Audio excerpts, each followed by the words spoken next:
Hädad ja haigused käivad mööda kõiki elusolendeid. Ka meie lemmikloomad ei pääse puhta nahaga.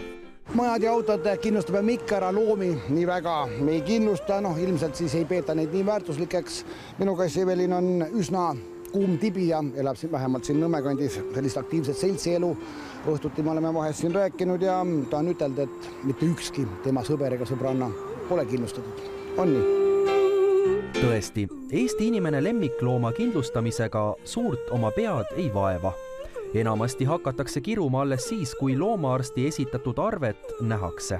Ka meie poole pöördutakse üsna tihti abipalvetega, kus inimese loom on kas luu murdnud või on taga mingi õnnetus juhtunud ja raviarved on nii suured, et inimesel ei ole kahjuks seda raha kuskilt võtta. Siis lükatakse arsti juurde minekut edasi, tulemused on sellised, et looma enam päästa ei õnnestu, ta kas eutaneeritakse või oodatakse, et ta kodus ära sureb. Tegelikult on asja taga ju ikkagi raha ja kindlustus aitab selliseid riske maandada.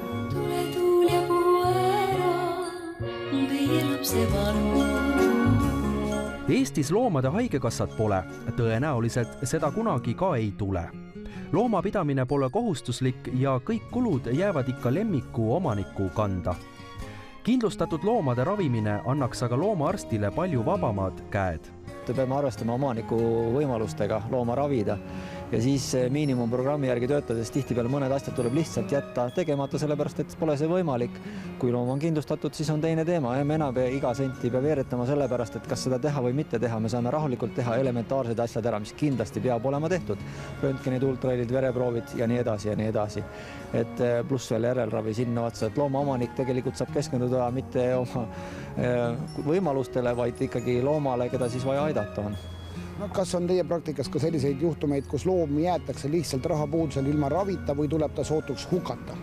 Jah, peab tunnistama, et meil on isegi selliseid juhtumeid, kus meie enda kliiniku töötajad on osa raviarvest kinni maksnud, et nii see on.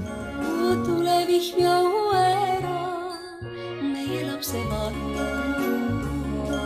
Kuigi kindlustatud loomade arv Eestis on tervikuna veel üsna madal, siis viimased 2 aastat on toonud hüppelise tõusu.